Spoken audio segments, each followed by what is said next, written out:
राजनीति विज्ञान का अध्याय 14, जिसमें स्वतंत्र भारत में लोकतंत्र और राजनीतिक संस्थाओं की कार्यप्रणाली।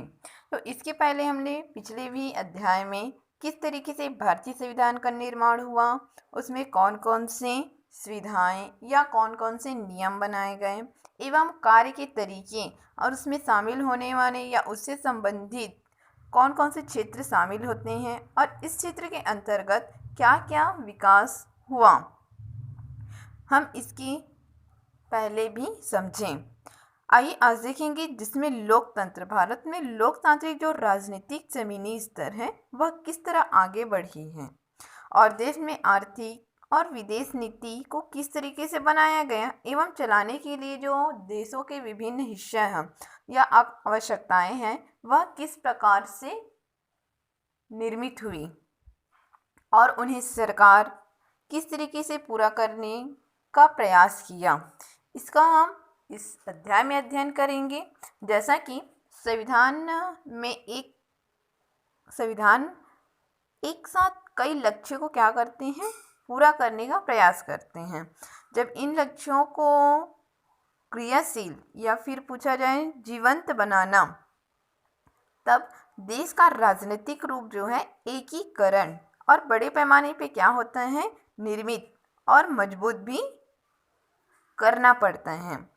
साथ ही इसमें सामाजिक आर्थिक बदलाव भी क्या होती हैं, सुनिश्चित किया जाता है, क्योंकि इन लक्ष्यों की प्राप्ति के लिए समुचित जो नियम हैं उन्हें निर्मित करना अनिवार्य है।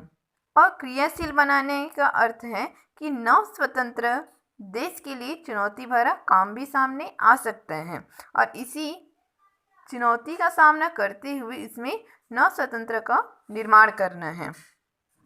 जैसा कि स्वतंत्रता प्राप्ति के बाद जब भारत के लोगों को यह साबित करना था कि वे अपनी एकता और अखंडता को बनाए रखते हुए न केवल लोकतांत्रिक ढंग से काम कर सकते अपितु देश में व्यापक आर्थिक और सामाजिक बदलाव भी ला सकते थे। हम भारत की जो लोकतांत्रिक व्यवस्था को समझने के लिए भी इनमें निम्न घटनाएं होती हैं, जिससे हम क्रम अनुसार आगे अध्ययन करते हैं। पहला, आम चुनाव। जैसा कि यह जो चुनाव पहला हुआ जब वह 1952 को हुआ था, जब भारत में नए संविधान के अनुसार पहले आम चुनाव आयोजित हुआ, तब भारतीय लोकतंत्र क्या थे, स्थिरता और सफलता के लिए तो महत्वपूर्ण चुनौती थी और अनेक समस्याएं भी आ रही थी। जैसा कि हमारा संविधान 1950 में ही लागू हो गया था, लेकिन जो पहला आम चुनाव था वह 1952 को संपन्न हुआ। लगभग इसमें 18 करोड़ लोगों को मतदान करना था, तो इसके लिए सारी तैयारी की भी ज़रूरत थी। तो भारत में जब पहली बार वयस्क महिला और पुरुषों को चुनाव में मतदान करने का जब अधिकार दिया, तब उनने सबसे पहले सभी मतदाताओं की सूची तैयार किए। साथ ही साथ भारत के जो भौगोलिक विस्तार और यातायात की समस्याओं को देखते हुए भी यह आसान काम तो नहीं था, इनमें अनेक समस्याएं थी, लेकिन मतदाताओं को चुनाव की जो प्रक्रिया समझना और उन्हें मतदान करने के लिए तैयार करना यह एक समस्या था। पहले क्या होते थे, उम्मीदवार के जो नामों को पहचान कर सही तरीके से मतदान करना और साथ ही साथ जैसे चुनाव आयोग ने ऐसे में एक नवाचार किया जिसमें मतपत्र में उम्मीदवारों को अलग अलग चिन्हों के द्वारा दिखाया गया था और प्रत्येक उम्मीदवार के लिए क्या था, अलग बक्सा रखा गया था और मतदान को अपनी पसंद के उम्मीदवार को क्या करना था, वोट देना या उम्मीदवार के लिए निर्धारित बक्से में डालना। इस तरीके से यह चुनाव प्रक्रिया रखा गया है। जैसा कि पहला आम चुनाव जब हुआ, इसमें कुछ निम्न बातें थीं। इसमें ये आता है, जब पहली बार वयस्क मताधिकार प्रणाली का इस्तेमाल करके जब देश के सभी नागरिकों को क्या करना था, वोट देने का मौका मिला। दूसरा ले सकते हैं, सरकार ने जो सुदूर दूर में ग्रामीण क्षेत्र रहते हैं वह मतदान केंद्रों की व्यवस्था भी की गई थी। इसमें सारे राज्यों में जब विधानसभा के चुनाव भी लोकसभा के साथ क्या हुई थी, संपन्न हुआ। और इसी समय लगभग 17 करोड़ मतदान जो है मतदाता हैं पंजीकृत करवाए या किए, जिससे वह लगभग 85% क्या थे, निरक्षर थे। आइए देखते हैं इसमें ये है कि चुनाव की व्यवस्थाएं। जब पहला आम चुनाव हुआ था तो उस समय व्यवस्था कैसी थी, जिसमें क्या होते थे, जिन इलाकों में जब पर्दा प्रथा थी उसका सख्त पालन किया जाता था, और उन इलाकों में क्या करते थे, महिलाओं के लिए अलग मतदान केंद्र बनाए जाते थे और उन्हीं केंद्रों में केवल महिलाएं कर्मचारी तैनात थे। अजमेर में एक मतदान केंद्र पर पूरी तरह से जो ढके हुए रथ में बैठकर एक महिला आई और सारा शरीर वह मखमली कपड़ों से ढका हुआ था। केवल एक उंगली ही दिखाई दे रही थी, जो कि मतदान करने से पहले स्याही का जो निशान लगाते हैं वह अनिवार्य होता था। और साथ ही साथ गांव में जब एक ही इकाई के रूप में मतदान किया गया, उसी समय असम के एक आदिवासी गांव से रिपोर्ट प्राप्त हुई कि उस गांव के लोग एक दिन की लंबी यात्रा करके अपने मतदान केंद्र तक पहुंचे थे और उन्होंने रात के अलावा सामने नाचते गाते वह क्या हुए, बिताए थे। जब सूरज निकले तो वे क्या हुए, एक जुलूस की कतार करके मतदान केंद्र तक आगे बढ़े। इस तरीके से वह चुनाव व्यवस्था किया गया था। अगला आता है एक दल का वर्चस्व। जब स्वतंत्रता की बाद होने वाली जो प्रथम 3 आम चुनाव जो 1952, 1957 और 1962 में कांग्रेस का ही क्या था, दबदबा था, मतलब उन्हीं की हुकूमत थी। कोई भी पार्टी अकेले 10% से ज़्यादा मत प्राप्त नहीं कर सकते थे, क्योंकि कांग्रेस ने लगातार 70% से ज़्यादा सीटें जीती, जबकि उन्होंने 45% मत ही हासिल किए थे। लेकिन कांग्रेस ने देश के अधिकतर राज्यों में भी वह अपनी सरकार बनाई। जब हालांकि इस दौरान में जब केंद्र में ज़्यादातर राज्यों एक ही दल में शासन रहा, तब उस समय दल में लगभग सभी प्रमुख राजनीतिक विचार जो धारा थे वह लोग शामिल हुए। लेकिन एक दल के दबदबे वाली जो परिस्थितियाँ, वह बड़ा राजनीतिक मुकाबला में रखा गया था, जो कांग्रेस ने अपने भीतर विभिन्न गुटों के बीच क्या किया था, विभक्त किए थे, जिसमें पार्टी के भीतर लोकतांत्रिक प्रक्रिया क्या थी, उसमें मजबूत थी और उसी के अंतर्गत भी उनका वर्चस्व बना था। जैसा दूसरे राजनीतिक दल जब चुनाव में लड़ते लेकिन वे कांग्रेस के उल्लेखनीय चुनौती नहीं दे पाते थे, तो इसके लिए वह मौजूद विपक्षी दल जो थे वो जो होने वाले लोकतांत्रिक राजनीति की प्रक्रिया को क्या करते थे, स्थापित किया। और वह धीरे धीरे राजनीतिक दलों ने अपने आप को क्या किए थे, वे मजबूत करना शुरू कर दिया। लेकिन कुछ दशक में जब कांग्रेस को कड़ी टक्कर देने लगी, तब इसमें क्या हुआ था, संविधान ने जिस लोकतांत्रिक व्यवस्था की संकल्पना की थी उस तरफ बढ़ने का एक महत्वपूर्ण पड़ाव भी था। लेकिन जैसा कि भारतीय लोकतंत्र की विशिष्टता को देखा जाए तो 20 से जब 25 वर्ष तक एक पार्टी के दबाव था वह मजबूत, और यहाँ बहुदलीय व्यवस्था क्या हो गई, पनपने लगी थी। तो इस तरीके से जब एक दल का वर्चस्व देखा जा सकता है जिसमें कांग्रेस पार्टी का प्रमुख था। अगला है जमींदारी प्रथा का खात्मा। जब अंग्रेजी शासन में देश अधिकांश भागों में क्या था, जमींदारी प्रथा थी और हर क्षेत्र इनके नाम अलग थे, जैसे जमींदार, मालगुजार, गौटिया, जागीरदार आदि के नाम से जाना जाता था। जब इतिहास संबंधित देखे होंगे तो उसमें क्या रहता है, जमींदारी प्रथा रहती थी, जो क्या हो गया है, अब वह खत्म हो गया। वह 1949 और 56 के बीच वे शासन की ओर से क्या करते हैं, किसानों को लगान इकट्ठा करते थे और उन्हें जमीन का मालिक माना तो जाता था, लेकिन वे किसानों से मनमाने लगान वसूल करते थे। न देने पर उन्हें उनकी ज़मीन से बेदखल कर देते थे और पूरे गांव पर वह अपना दबदबा बनाए रखता था और सबको उसके लिए क्या करना था, बेकार करना पड़ता था। इस तरीके से वह किसान की जो स्थिति थी उसमें सुधार नहीं आती। लेकिन स्वतंत्रता आंदोलन में समानांतर पूरे देश में किसानों का आंदोलन चल रहा था। तब क्या हुआ, स्वतंत्रता के बाद जब राज्य सरकारों की पहल काम शुरू हुई तब जमींदारी प्रथा को क्या किए, खात्मा मतलब खत्म किए और लगभग हर राज्य में जमींदारी और बेगारी समाप्ति हो चुकी है। और अब किसानों को भूमि वितरण संबंधित कानून बने जिसमें किसी प्रकार की जमींदारी या कानूनी अड़चने ना हों। और संविधान की पहले संशोधन से उसका भी हल निकाला गया था। इस तरीके से 1956 तक पूरे देश में जमींदारी प्रथा को समाप्त कर दी गई और जमींदारों के जमीन का पूर्ण वितरण शुरू हो चुका था।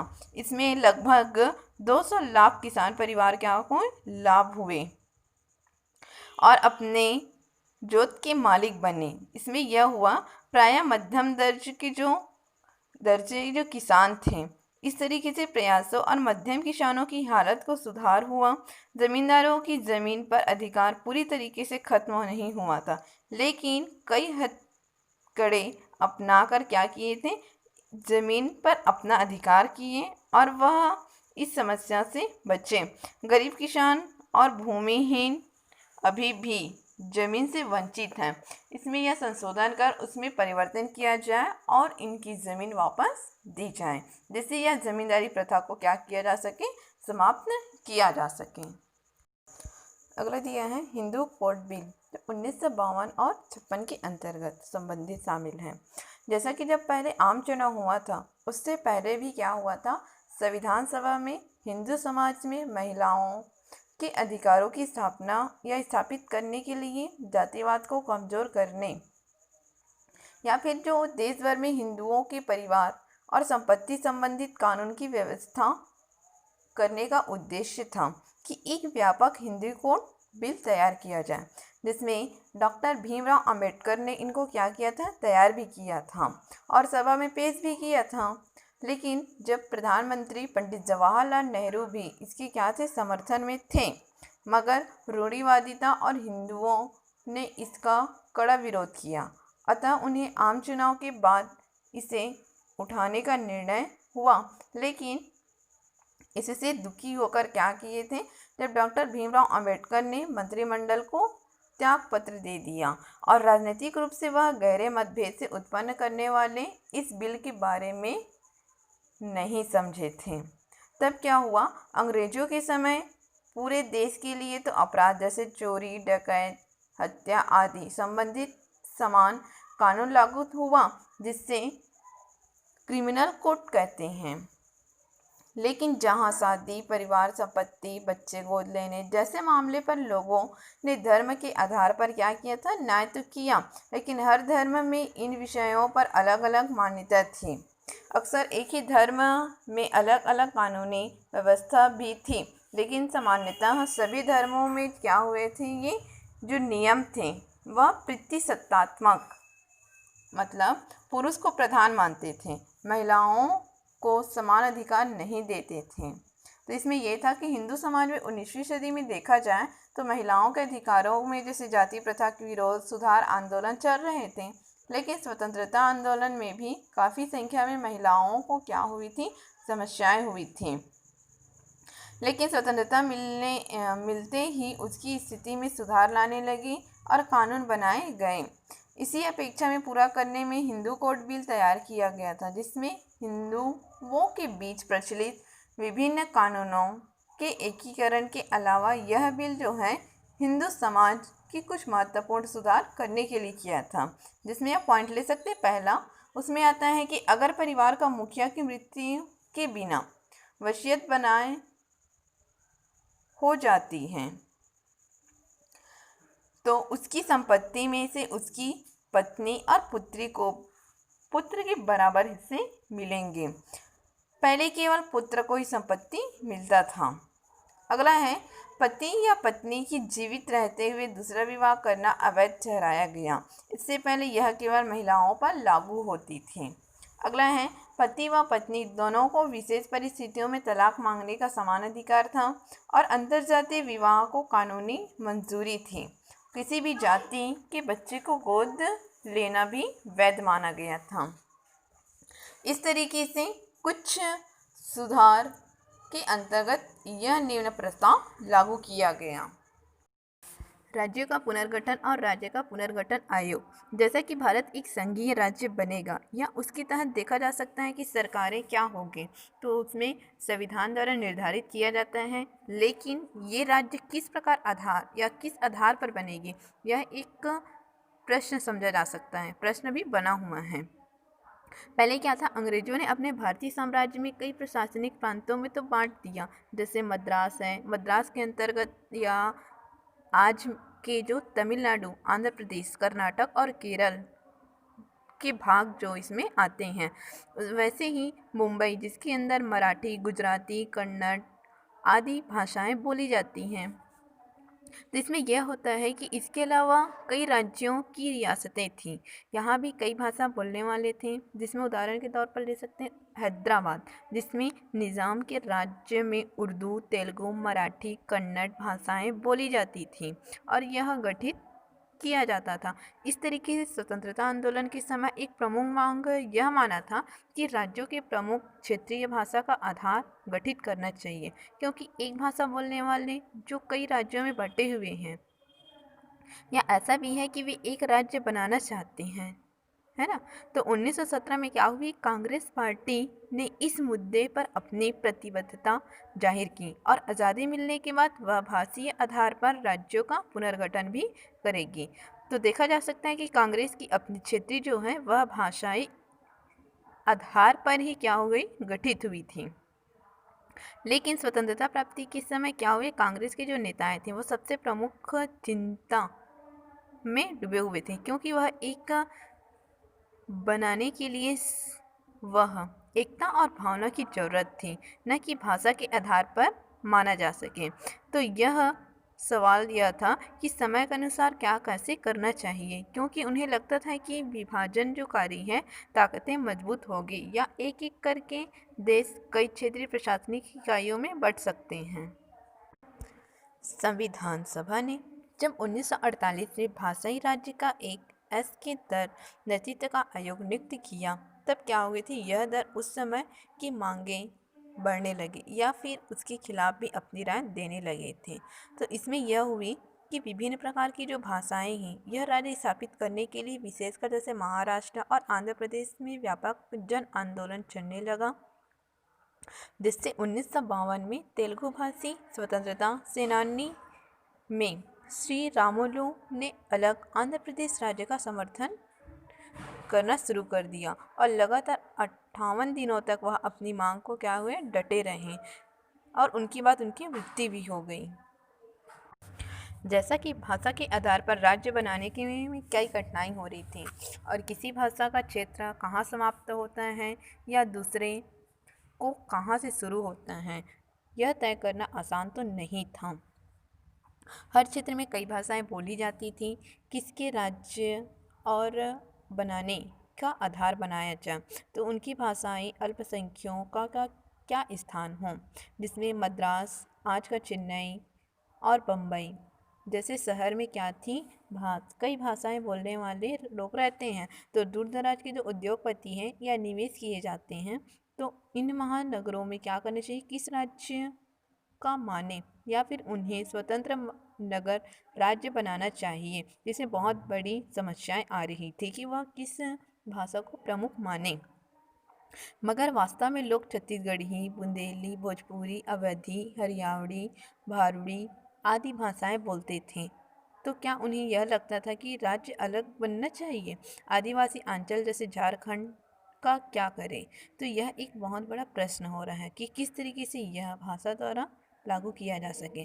तब सरकार को विवश होकर एक राज्य पुनर्गठन आयोग बनाना पड़ा, जिसे इस तरह की मांगों की समीक्षा करके अपनी सिफारिश सौंपी, जिसमें आयोग ने अपनी सिफारिश 1955 में दी और उनके मोटे तौर पर मान लिया गया कि उसके आधार पर राज्यों का गठन प्रक्रिया शुरू हो। अंततः भारत के राज्यों को प्रादेशिक भाषाओं के आधार पर गठित किया गया और कांग्रेस के राष्ट्रवादी जैसे नेताओं और चिंताओं के विपरीत जो भाषाई आधार पर राज्य बनने से भारत को विघटन नहीं हुआ बल्कि राष्ट्रीय एकता को बल मिला, क्योंकि विभिन्न भाषा बोलने वालों ने देश में अपनी एक क्या हुई सम्मानजनक जगह पाई और वह अपनी भाषा व संस्कृति को विकसित भी करने का मौका मिला था।